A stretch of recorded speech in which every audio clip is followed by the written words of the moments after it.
وَأَقِمِ الصَّلَاةَ طَرَفَيِ النَّهَارِ وَزُلَفًا مِّنَ اللَّيْلِ إِنَّ الْحَسَنَاتِ يُذْهِبْنَ السَّيِّئَاتِ ذَلِكَ ذِكْرَىٰ لِلذَّاكِرِينَ۔ اب میرے ایک سوال کا جواب اور بات ختم، آخری بات پر آ رہا ہوں۔ ایک قاعدہ سن لو، اور یہ قاعدہ کسی بھی مفتی کو پوچھ لینا، کسی بھی حافظ کو پوچھ لینا، کسی بھی قاری کو پوچھ لینا، کسی بھی عالم کو پوچھ لینا۔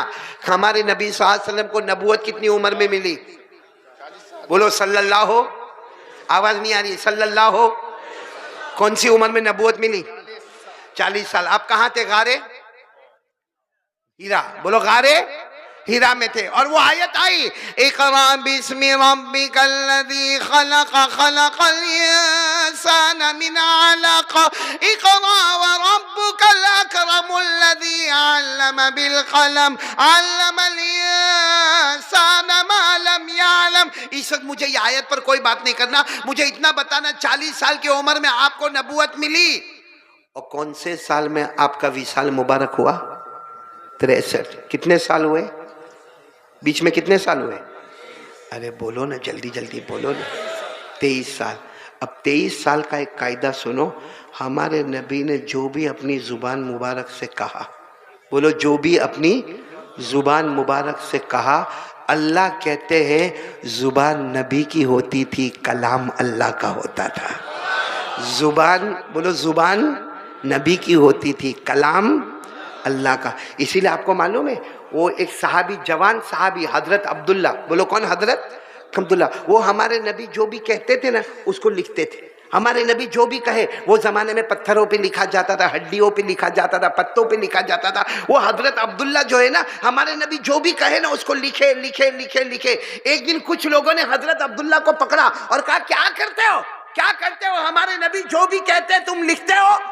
لکھنا نہیں چاہیے، کیونکہ کبھی کبھی ہمارے نبی ہنستے ہنستے کوئی بات کہہ دیتے، کبھی کبھی غصے میں کوئی بات کہہ دیتے، اور تم تو سب لکھتے ہو، ہنسنے والی بات بھی لکھتے ہو، غصے والی بات بھی لکھتے ہو۔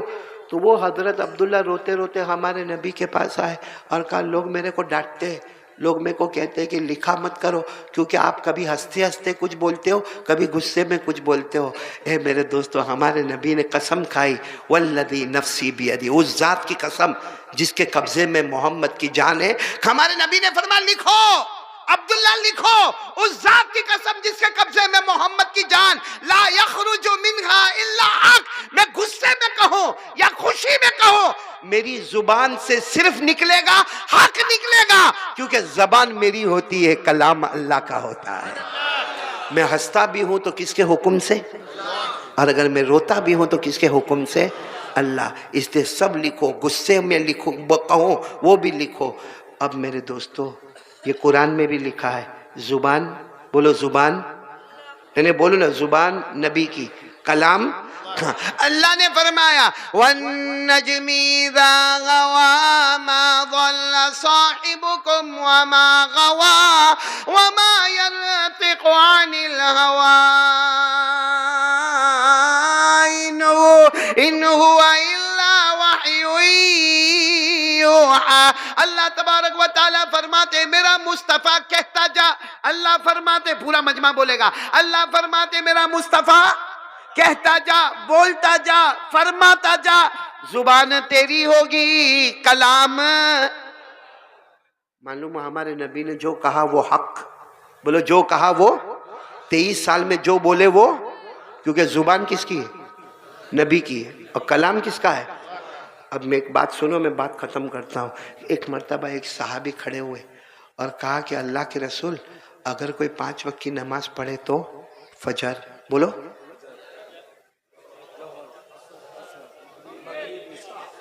اگر کوئی 5 وقت کی نماز پڑھے تو، دیکھنا ہمارے نبی بولیں گے، زبان نبی کی ہوگی، کلام اللہ۔ ہمارے نبی نے کہا ہو واہ واہ، میرا امتی 5 وقت کی نماز، فجر، ظہر، عصر، مغرب، عشاء، 5 وقت کی نماز۔ ہمارے نبی نے فرمایا نماز سے بڑھ کے کوئی عبادت نہیں. میرا امتی 5 وقت کی نماز پڑھے، مرد ہوئے کہ عورت ہوئے. میری ماں بہنیں بھی کان کھول کر سنیں. ہمارے نبی نے فرمایا میرا امتی 5 وقت کی نماز پڑھے، نماز سے بڑھ کے کوئی عبادت نہیں. اللہ اس کو جنت الفردوس دے گا جس کے اوپر کوئی جنت نہیں. سبحان اللہ. نماز کے اوپر کوئی عبادت نہیں تو اس کو جنت الفردوس ملے، اس کے اوپر کوئی جنت. اچھا ہمارے نبی نے اتنا فرمایا، سنا آپ نے فرمایا سنا؟ اتنے میں حضرت جبرائیل آئے. کون آئے؟ حضرت جبرائیل نے کہا یہ قرآن کی آیت لے کر آیا. ہمارے نبی نے کہا کیا لے کر آئے ہو جبرائیل؟ کیا لے کر کیا آئے ہو؟ کہا جو آپ نے کہا اللہ نے اس کو قرآن بنا دیا. آپ نے جو کہا نا کہ 5 وقت کے نمازی کو کون سی جنت ملے گی؟ بولو جنت اللہ نے اس کو قرآن بنا دیا. والذین هم علی صلواتهم یحافظون اولئک هم الوارثون الذین یرثون الفردوس هم فیہا خالدون. اللہ تبارک و تعالیٰ فرماتے میرے مصطفیٰ نے جو کہہ دیا میں نے بھی فیصلہ کر دیا. جو بھی میرا بندہ میری بندی 5 وقت نماز کی پابندی کرے، اللہ فرماتے نماز کے اوپر کوئی عبادت نہیں، میں جنت الفردوس عطا کروں گا. جنت الفردوس کے اوپر بولو کوئی جنت. ہو گئی بات، ہو گئی، سمجھ گئے آپ لوگ؟ اس کا مطلب 5 وقت کی نماز پڑھے تو کہاں جائے گا؟ نہیں بولو نا جنت. اور کہنے والے کون؟ ہمارے نبی. زبان نبی کی، کلام اللہ کا اور حق. اور بولو بات کیسی ہے؟ اچھا وہی صحابی نے کھڑے ہو کر کہا اگر کوئی نہیں پڑھے تو؟ بھائی اگر کوئی، آواز نہیں آ رہی، اگر کوئی، یہاں بہت سارے بیٹھے ہوں گے جنہوں نے آج فجر نہیں پڑھی ہوگی، جنہوں نے آج ظہر نہیں پڑھی ہوگی. کوئی نہیں پڑھے تو ہمارے نبی نے کیا فرمایا معلوم؟ ایک جہنم ہے. ساتھ میں بولو، ہمارے نبی نے فرمایا ایک، زبان نبی کی، کلام کس کا ہے؟ ہمارے نبی نے فرمایا ایک جہنم ہے جس کا نام ہے غی. بولو کیا نام ہے؟ غی. غی ساتھ میں بولو کیا نام ہے؟ غی. ہمارے نبی نے فرمایا وہ جو جہنم ہے نا غی، اتنی خطرناک جہنم ہے کہ دوسری جہنم اس سے معافی مانگتی ہے. دوسری جتنی جہنم ہے نا سب ہاتھ جوڑ کر کہتی ہے تیری آگ تو بہت خطرناک ہے. اللہ نے ایک جہنم بنایا سب سے خطرناک جہنم. اچھا اس میں کون جائے گا؟ ہمارے نبی نے فرمایا فرعون جائے گا. فرعون، قارون، حامان، ابو جہل، ابو لہب، نبی کے دشمن سب اس جہنم میں جائیں گے. پھر ہمارے نبی نے روتے روتے فرمایا میری امت کا بے نمازی مرد اور میری امت کی بے نمازی عورت وہ بھی اسی جہنم میں جائے گی. زبان کس کی ہے؟ کلام کس کا ہے؟ حضرت جبرائیل آئے، لے کر آئے. ہمارے نبی نے پوچھا کیا لے کر آئے؟ کہا جو آپ نے کہا وہ لے کر آیا. جو بے نمازی ہوگا وہ اسی جہنم میں جائے گا جس کا نام غی ہے، جس میں فرعون جائے گا، قارون جائے گا، حامان جائے گا. جبرائیل نے فرمایا آپ کی امت کا بے نمازی مرد، بے نمازی عورت بھی اسی جہنم میں جائے گی. آج بھی قرآن میں لکھا ہے فَخَلَفَ مِن بَعْدِهِمْ خَلْفٌ أَضَاعُوا الصَّلَاةَ وَاتَّبَعُوا الشَّهَوَاتِ فَسَوْفَ يَلْقَوْنَ غَيًّا. اللہ تبارک و تعالیٰ فرماتے ایک زمانہ آئے گا میرے بندے اور میری بندیاں نماز نہیں پڑھیں گے. ہمارے نبی نے بھی کہا میرا امتی اگر نماز نہیں پڑھے گا فَسَوْفَ يَلْقَوْنَ غَيًّا، وہ غی والی جہنم میں جائے گا. زبان نبی کی، بولو کلام. اس لیے میں 3 باتیں کہہ کے جا رہا ہوں آپ سے. ناراض تو نہیں نا آپ لوگ؟ نہیں ناراض تو نہیں نا آپ لوگ؟ 3 باتیں کہہ کے جا رہا ہوں. پہلی بات لا الہ، کرنے دھرنے والا کون؟ آج سے کوئی بھی کام ہوئے، دکان ہوئے، کاروبار ہوئے، ایگزام ہوئے، انٹرویو ہوئے، کچھ بھی کام ہوئے، میری ماں بہنیں دکھی ہوئے سکھی ہوئے، کچھ بھی کام ہوئے، پہلے کس کی طرف؟ پہلے ہمارا دماغ کس کی طرف؟ پھر ڈاکٹر، پھر وکیل، پہلے کون؟ آسان الفاظ یاد رکھو، پہلے رب پھر سب.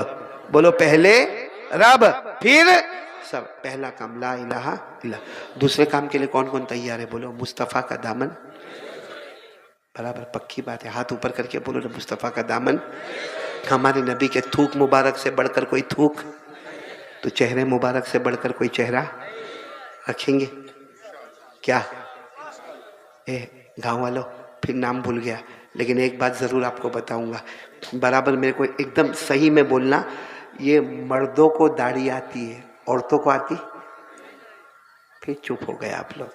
مردوں کو داڑھی آتی ہے، عورتوں کو زور سے بولو نا، مردوں کو داڑھی آتی، عورتوں کو تو جس کو آوے وہ، جس کو گاؤں میں نہیں آئی وہ عورت ہوتا تو ان کے پنڈال میں بیٹھا ہوتا، نہ خدا ہی ملا نہ وصال صنم، نہ ادھر کے رہے نہ ادھر کے رہے۔ اللہ حفاظت فرمائے، اس لیے پکا ارادہ کرو آج سے مرد بن کے رہیں گے، اور ساتھ میں بولو مصطفیٰ کا دامن، ساتھ میں بولو مصطفیٰ کا دامن۔ پہلی بات لا الہ، دوسری بات مصطفیٰ کا دامن، اور تیسری بات 5 وقت کی دونوں ہاتھ اوپر کر کے بولو انشاءاللہ۔ دیکھو شعبان مہینہ، جھوٹ مت بولنا، بولو انشاءاللہ۔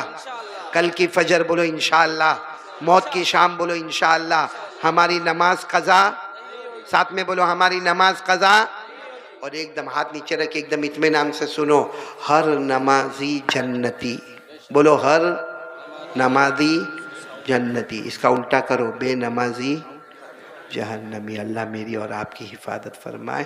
میرے دوستوں، میرے کو 1-2 اعلان کرنے ہیں، بس اعلان کر کے میں چلا یہاں سے، لیکن آپ سب کی ملاقات کروں گا، میں نے وعدہ کیا ہے سب کی ملاقات کروں گا، کریں گے نا ملاقات؟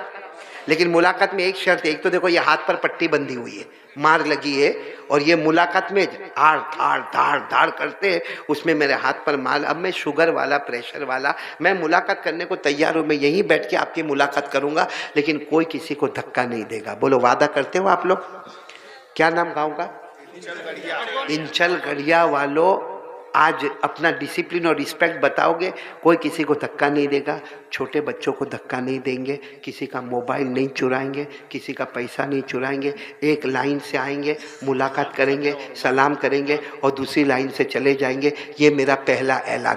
میرا دوسرا اعلان ہے کہ میرے کو شکریہ ادا کرنا، سب سے زیادہ میں شکریہ ادا کروں گا پورے گاؤں کا، ماؤں کا، بہنوں کا، بیٹیوں کا، بچوں کا، والنٹر حضرات کا، جوانوں کا، سب کا شکریہ ادا کروں گا، کیونکہ میں نے والنٹر حضرات کو بھی دیکھا، بہت ہی ڈسپلن والے، بہت ہی رسپیکٹ والے۔ خاص کر کے میں شکریہ ادا کروں گا میرے بہت ہی پیارے عزیز حاجی روشن صاحب کا، کہ یہ کل ایئرپورٹ پر مجھے لینے کے لیے پہنچے اور بہت خدمت کی، آج بھی یہاں تک میرے کو لے کے آئے، کل پھر انشاءاللہ ایئرپورٹ پر چھوڑیں گے۔ ایسے خدمت کی کہ صحیح میں کہتا ہوں، میں نے بہت خدمت کرنے والوں کو دیکھا، لیکن لوگ کہتے ہیں ہم قاری احمد علی کے فین ہو جاتے ہیں، میں کہتا ہوں میں حاجی روشن کا فین ہو گیا، ان کو میرے ایک اپنے بھائی کی طرح میں سمجھنے لگا، یعنی تھوڑی دیر میں ہماری ایسی محبت ہو گئی، ایک میرے چھوٹے بھائی کی طرح بن گئے، کیونکہ ان کی عمر 50 اور میری 50 کے اوپر، تو ایک چھوٹے بھائی کی طرح بن گئے۔ اور میں نے ان سے وعدہ کیا کہ جب جب میں کلکتہ آؤں گا، چاہے کلکتہ سے گزر جاؤں گا، کیونکہ ہر سال میں 2-2 4-4 مرتبہ آنا ہوتا ہے، تو آپ کی ملاقات ضرور کروں گا۔ تو یہ ہمارے حاجی روشن بھائی، اللہ ان کے گھر والوں کو بھی اچھا رکھے۔ اسی طرح میں ہمارے اشرف البھائی، کہاں بیٹھا ہے؟ یہ یہاں بیٹھا ہوا، یہ میرا بہت پرانا کلکتہ کا ساتھی ہے، جو سال میں ایک ہی بار ملتا ہے، پرانا ساتھی ہے مگر سال میں ایک بار ملتا ہے، ان کا بھی میں بہت شکریہ ادا کروں گا۔ اور مولانا کیا نام ہے، مفتی عظمت اللہ صاحب جو یہاں پر کھڑے تھے، میں تو سمجھ رہا تھا مفتی عظمت اللہ کوئی لہیم شہیم کوئی زبردست ہوں گے، کیونکہ مجھے خبر ملی مفتی عظمت اللہ نے قاری احمد علی کو دعوت دی، یہاں دیکھا تو مفتی عظمت اللہ بیچارے سیدھے سادے، اللہ ان کی عمر میں برکت عطا فرمائے۔ اور میرے سے پہلے چاہے تو بنگالی زبان میں تقریر ہوئی یا اردو زبان میں تقریر ہوئی، یا شروع میں جو قرآن پاک، جو شروع میں جس بھی بچے نے یا جس جوان نے قرآن پاک پڑھا وہ رکوع پڑھا، یا ایھا الذین آمنوا اتقوا اللہ ولتنظر نفس ما قدمت لغد، وہ بھی میں نے سنا۔ اس کے بعد نعت پاک کو بھی سنا، بنگالی تقریر سمجھ میں نہیں آئی، پھر اردو تقریر کو سنا، پھر میں یہاں پر آ کر بیٹھا۔ بس آپ سے ایک ہی اپیل ہے کہ جنہوں نے جو بات کہی، اللہ رسول کی باتیں کہی، کسی نے اپنے گھر کا دکھ نہیں سنایا ہے، سب نے اللہ رسول کی باتیں کہی ہے، بولو ہم سب عمل کریں گے انشاءاللہ۔ دونوں ہاتھ اوپر کر کے بولے سارے علماء کی باتوں پر عمل کریں گے، بولو انشاءاللہ۔ اور اب بولو نعرہ تکبیر، اور بولو علماء کا دامن نہیں چھوڑیں گے۔ اور خاص کر کے یہ علماء جنہوں نے بہت اچھے انداز میں آپ کو ہر طریقے سے سمجھایا، اللہ ہم کو سمجھنے کی توفیق عطا فرمائے۔ اب میرے کو ایک بات بولنا ہے، کس کس کو قبر میں جانا ہے؟ سب کو نہیں، یہاں کچھ لوگ سوچ رہے موت آتی کہ نہیں آتی؟ نہیں، یہ گاؤں میں موت آتی ہے؟ صحیح میں اگر میرے کو یہ بول دو نا کہ یہ گاؤں میں موت نہیں آتی، میں سب چھوڑ چھاڑ کے یہ گاؤں میں گھر بنا لوں گا۔ بھائی موت، قبر میں جانا کہ نہیں جانا؟ ہماری پہلی منزل کیا ہے؟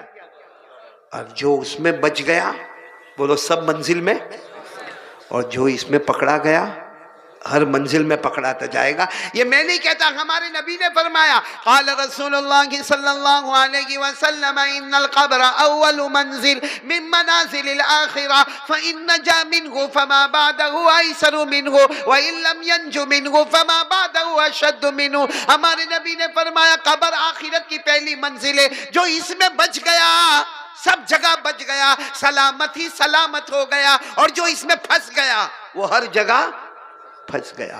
بلکہ آپ کو معلوم ہے حضرت علی، نام سنا نا حضرت علی، وہ کوفہ کی جامع مسجد، بولو کہاں کی؟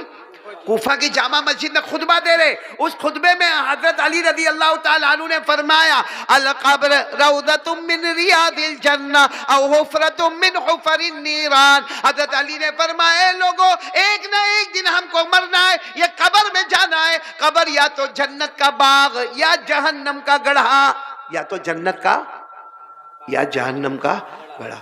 میں یہاں آیا، میرے کو یہاں کے علماء ملے، کچھ یہاں کے ذمہ دار حضرات ملے، اور کہا کہ یہ گاؤں میں قبرستان کا کام ہو رہا ہے. تو میں نے سوچا جب آیا ہوں تو پہلی منزل کا کام کرنا تو بہت ضروری ہے. آپ نے مسجد کا کلیکشن سنا ہوگا، سنا کہ نہیں سنا؟ بھائی جیسے مسجد بنانا ہے، بھائی لوگ امداد کرو، لوگ پیسہ دو، لوگ للہ پیسہ دو. مسجد بنانا کبھی کبھی ایسا ہوتا ہے بھائی مدرسہ بنانا ہے، کبھی ایسا ہوتا ہے کوئی یتیم ہے، کوئی غریب ہے، کوئی مسکین ہے، کوئی بیوہ ہے، کوئی لاچار ہے، کوئی مجبور ہے، اس کی مدد کرنا. لیکن آج ہم جس مقصد کے لیے جمع ہوئے نا، وہ سب سے اونچا مقصد ہے، جہاں جانا ہی جانا ہے، دل چاہے تو بھی جانا ہے، نہ چاہے تو بھی. ورنہ مسجد میں معاملہ ایسا ہوتا، کبھی کوئی مسجد میں جا رہا ہے اور بولو کوئی مسجد میں نہیں جا رہا ہے، کوئی صرف جمعہ میں جا رہا ہے، کوئی صرف عید میں جا رہا ہے، یعنی اپنی مرضی. لیکن قبر وہ جگہ ہے، اللہ کہتا نو مرضی، تیری کوئی مرضی نہیں، جانا ہے تو جانا ہے. اور ہمارے گاؤں میں اسی قبرستان کا انتظام کرنا ہے. تو میں کیا چاہتا ہوں کہ جو لوگ بڑی بڑی رقم لکھانا چاہتے ہو وہ ہمارے مفتی عظمت اللہ سے ملے، یہاں کے ذمہ دار سے ملے اور بات کرے. باقی سب کو دینا تو ہے ہی، کون کون دے گا ہاتھ اوپر کرے. کیونکہ میں دعا کر رہا ہوں، میں قاری احمد علی تمام علماء کو لے کر یہ دعا کرتا ہوں، آج جو قبرستان کی رقم دے گا، جو بھی دے گا بشاشت سے دے گا، میری ماں بھی دے گی، بہن بھی دے گی، بیٹی بھی دے گی، لیکن جو دے گا ہم دعا کرتے ہیں اللہ قبر کو سلامت بنا دے تاکہ جنت تک سلامت ہی سلامت رہے گا انشاءاللہ.